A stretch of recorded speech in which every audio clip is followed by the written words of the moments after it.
প্ৰায় 1:30মান বাজিলে মোৰ বনোৱা মিলা হৈ গ'ল। এতিয়া খোৱাৰ ব্যৱস্থা কৰিম। খোৱাত কি আছে মই দেখাই লওঁ আপোনালোকক। নমস্কাৰ আৰু স্বাগতম জনাইছোঁ মোৰ নতুন এটি ভিডিঅ'লৈ। আজি মঙ্গলবাৰ, এতিয়া প্ৰায় 12টামান বাজিব। মন্দিৰৰ পৰা জাষ্ট আহিলোঁ 10 মিনিট আগত। এতিয়া দুপৰীয়া লাঞ্চৰ কাৰণে ৰেডি কৰিম। আপোনালোকক দেখাম মই আজি কি বনাম। আজি প্ৰধানকৈ দুটা ৰেচিপি মই শ্বেয়াৰ কৰিম মোৰ এই ভিডিঅ'টোত। আপোনালোকে চাই থাকিব ৰেচিপি দুটা, আৰু ভাল লাগিলে ঘৰত ট্ৰাই কৰিব। ভেজ ৰেচিপি হয়, উইদাউট অনিয়ন গাৰ্লিকৰ ৰেচিপি হয়। আপোনালোকে যিদিনা ঘৰত পূজা থাকে বা কিছুমান গেষ্ট আহে নিৰামিষ খোৱা, বা আপোনালোকে নিজে যিদিনা নিৰামিষ খায় সেইদিনা এইটো বনাই চাব পাৰে। তো ভিডিঅ'টো চাই থাকিব আগলৈকে। ইয়াতে মই ভিডিঅ'ত কোৱাৰ দৰে পনীৰ ৰেচিপিৰ কাৰণে পনীৰ নিমখ হালধি মিলাই থৈ দিছোঁ, আৰু পপি চিড দি বনাম যিহেতু সেইকাৰণে ভিজাই থৈ দিছোঁ। তাৰ লগত কাজু কিচমিচ মই একেলগে 1 ঘণ্টা আগত ভিজাই থৈছোঁ যাতে ছফ্ট হৈ যায়। আৰু তাৰ লগত কেইটুকুৰমান আদা, জলকীয়া আৰু টমেটো কেইটুকুৰমান, মানে এফাল টমেটো তাতে ইউজ কৰিছোঁ মই, দি পেলাই একেলগে পেষ্ট বনাই ল'ম। আৰু নেক্সট ৰেচিপিটো মোৰ কেবেজৰ হ'ব, সেইকাৰণে কেবেজ মই ধুনীয়াকৈ কাটি লৈছোঁ সৰু সৰুকৈ। আৰু তাৰ লগত মই জহা চাউল আৰু কাজু কিচমিচ মই ভিজাই থৈ দিছোঁ, আৰু কেবেজটো মই মিহি মিহিকৈ কাটি লৈছোঁ কাৰণ ছিজন গুচি গ'ল কেবেজৰ, সেইকাৰণে সিজাৰ কাৰণে মই মিহি মিহিকৈ কাটি লৈছোঁ। চাউলখিনিও মই 1 ঘণ্টা আগতে ভিজাই থৈ দিছোঁ সিজিবৰ কাৰণে ধুনীয়াকৈ। আৰু ইয়াতে কেঁচা জলকীয়া, টমেটো, আদা মই সেইটো চব্জিটো ব্যৱহাৰ কৰিম। ইয়াতে কেৰাহীত গৰম হোৱাত মই তেল দি দিছোঁ। পনীৰখিনি ভাজি ল'ম। পনীৰখিনি অলপমান ছফ্ট হোৱাকৈ মই ভাজি ল'ম, মানে বেছি টানকৈ ভাজিলে গ্ৰেভিত খাবলৈ ভাল নালাগিব। আৰু পনীৰটো কাটি পেলাই 10-15 মিনিট যদি গৰম পানীত উতলাই লোৱা হয় তেতিয়া পনীৰটো ছফ্ট হয়, খাবলৈ ধুনীয়া হয়। নহ'লে এনেকৈ ভাজিও গৰম পানীত ভিজাই ৰাখিব পাৰি 10 মিনিটমান। এতিয়া কেৰাহীত অকণমান তেল দি দিছোঁ, তাতে নিমখ হালধি দি আলুখিনি ভাজি ল'ম। আলুখিনি মই অকণমান ডাঙৰকৈ কাটি লৈছোঁ আৰু মচমচীয়াকৈ ৰঙচুৱাকৈ ভাজি লৈ ল'ম। গ্ৰেভিত এনেকুৱা আলু এনেকৈ কাটি দিলে মই খাবলৈ বেছি ভাল পাওঁ, আৰু ছোৱালীজনীও বহুত বেছি ভাল পায় কাৰণে এনেকৈ মই ডাঙৰকৈ কাটি লৈছোঁ। এতিয়া আলুখিনি যিহেতু মোৰ ভজা হৈ গ'ল, ইয়াতে অকণমান তেল এড কৰিম। ঘিও আমি ব্যৱহাৰ কৰিব পাৰি, ঘি খাবলৈ ধুনীয়া লাগে কিন্তু অলপমান ৰিচ হৈ যায় কাৰণে মই এভইড কৰিছোঁ। ঘৰতে খানা হয় যিহেতু। তো ইয়াতে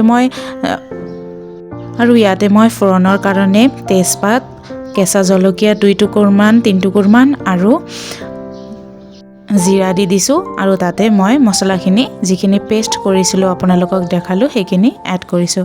ইয়াতে মই কম ফ্লেমত ভাজি ল'ম কাৰণ গ্ৰেভিটো যদি কিবা কাৰণত মানে অলপমান লাগি যায় তলত তেতিয়াহ'লে বেয়া গোন্ধায়। ইয়াতে লাহে লাহে লৰাই থাকিম, আৰু অকণমান মই ধনিয়া গুড়া দি দিছোঁ তাৰ লগত। ধনিয়া গুড়াটো ভাল লাগে, আৰু মোৰ কস্তুৰী মেথিটো নাছিলে কাৰণে মই ইউজ কৰিব পৰা নাছিলোঁ। তো কস্তুৰী মেথিটোও আপোনালোকে এড কৰিব পাৰে। ইয়াতে অকণমান হিং দি দিছোঁ। হিংটো ফোড়নৰ ফাৰ্ষ্টতো দিব পাৰি বা এনেকৈ মছলাটো ভাজাৰ টাইমতো দিব পাৰি। গৰম পানী ইউজ কৰিছোঁ। এতিয়া এইটো উতলালে মই বাকী পনীৰ আৰু আলুখিনি ইয়াতে এড কৰি দিম। এতিয়া উতলি গৈছে এইটো গ্ৰেভিটো যিখিনি, আৰু গোন্ধটো ধুনীয়া স্মেল এটা ওলাইছে। ইয়াতে মই পনীৰ আৰু আলুখিনি এড কৰি দিলোঁ। মই গৰম মছলা হিচাপে ইলাইচি, দালচিনি আৰু জালুক 2টামান আৰু লং একেলগে গুড়া কৰি থৈ দিছিলোঁ পেষ্ট কৰি, তাত সেইখিনি ইউজ কৰিম। কিন্তু মই ইয়াতে ভিডিঅ'ত দেখাবলৈ পাহৰি গৈছিলোঁ মানে ল'বলৈ। তো আপোনালোকে সেইটো ফাৰ্ষ্টতো দিব পাৰে বা এনেকৈ হোৱাৰ পিছত লাষ্টতো দিব পাৰি। এতিয়া চব্জিখন হৈছে আৰু হৈয়ে গ'ল। ইয়াতে মই অলপমান লাষ্টৰ ফালে অলপমান ভজা জিৰা মছলা যিখিনি মই বনাই থৈছিলোঁ ঘৰতে সেইখিনি 1 চামুচমানতকৈ কম অলপমান দি দিছোঁ হোৱাৰ আগে আগে দিছোঁ কাৰণ যিহেতু এইটো ভজা মছলাই আছিলে সেইকাৰণে ভাজিবৰ কোনো দৰকাৰ নাছিলে কাৰণে এনেকৈ দি দিছোঁ হৈ গ'ল মোৰ চব্জিখন ৰেডি এনেকৈ এতিয়া নেক্সট চব্জিটোৰ কাৰণে যিখিনি মই কৈছিলোঁ বন্ধাকবি আৰু জহা চাউলৰ ঘণ্ট এটা বনাম সেইটো কাৰণত মই কেৰাহীত তেল দি দিছোঁ আৰু তাৰ লগতে মই কাজু কেইটামান আৰু জলকীয়া আৰু আদৰক যিটো আছে আদা সেইটো মই খুন্দি ল'ম আৰু ইয়াতে ফোড়নৰ কাৰণে মই জিৰা তেজপাত হিং অকণমান আৰু টমেটো এইখিনি বস্তু দি মই অলপমান ফ্ৰাই কৰি ল'ম 1 মিনিটমান তাৰপিছত চাউলখিনি কাজু কিচমিচ এড কৰি দিছোঁ এতিয়া এইটো মই অকণমান লৰাই থাকিব লাগিব কম ফ্লেমত ভাজি থাকিব লাগিব নিমখ হালধিও লগতে এড কৰি দিছোঁ ইয়াতে ভাজা হৈ গ'লে তাৰপিছত আমি কেবেজখিনি ইয়াতে ঢালি দিম আপোনালোকে এনেকুৱা মানে বন্ধাকবিৰ ৰেচিপিটো ঘৰত ধুনীয়াকৈ বনাব পাৰে সৰু ফাংচন হ'লে নিৰামিষভোজী মানুহ বহুত আহে বা আমি ঠাকুৰৰ প্ৰসাদ হিচাপে বা ভোগৰ প্ৰসাদ হিচাপেও ধুনীয়াকৈ ইউজ কৰিব পাৰোঁ ইয়াতে মই যিখিনি খুন্দি ল'লোঁ বস্তুখিনি সেইখিনি মই দি দিলোঁ আৰু ভজা হৈয়ে গ'ল প্ৰায় এতিয়া মই কেবেজখিনি ইয়াতে এড কৰি দিম এতিয়া কেবেজখিনি আপোনালোকে বহুত মানে সৰুকৈ কাটি ল'লে খাবলৈ মানে মিহি হৈ যায় যেতিয়া চব্জিখন মুখত লাগে তেতিয়া খাবলৈ বহুত ভাল লাগে তো এনেকৈ মই দি দিছোঁ মিক্স কৰি এতিয়া ঢাকি দিম অলপমান সিজিলেহে এইটো ভজা কৰি বাকী হেৰিখিনি মছলাখিনি এড কৰি দিম আৰু এনেকৈ বন্ধাকবিৰ এইখন চব্জিখন আছে এনেকৈ বনাই ৰুটি বা পৰাঠাৰ লগত ইমান টেষ্টি লাগে সঁচাকৈ আপোনালোকে বনাই চাব পাৰে ঘৰত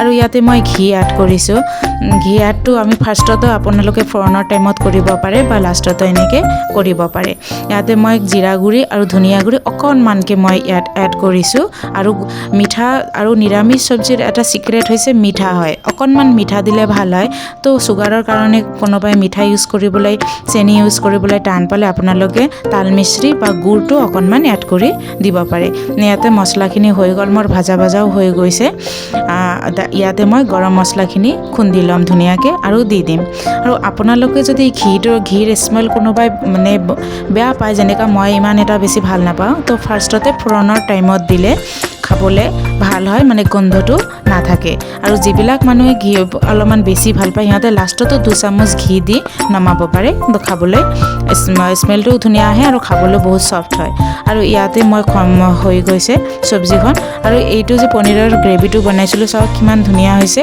এইটো যিকোনো ধৰণৰ পৰাঠা গৰম মেথি পৰাঠা হওক যিকোনো পৰাঠা আলু পৰাঠা হওক বা ৰুটি হওক গৰম ফুলকা ৰুটি লুচি বা জৰ্জৰীয়া ভাতৰ লগত ধুনীয়া মানে খাব পাৰি পোলাও হওক খাবলৈ আৰু মোৰ থালি 3খন লগাই দিছোঁ হাজবেণ্ড 2টা বাচ্চা কাৰণে আৰু আচাৰো আছে আজিৰ ভিডিঅ'টোত এইখিনিয়ে আছিলে আৰু ৰেচিপি দুটা ভাল লাগিলে কমেণ্টত জনাব আৰু যদি কিবা কনফিউজ হৈছে বুজি পোৱা নাই তেতিয়াহ'লেও জনাব মই কমেণ্টত জনাই দিম আপোনালোকক আৰু ভিডিঅ'টো কেনেকুৱা লাগিলে জনাব থ্যাংক ইউ ফৰ ৱাচিং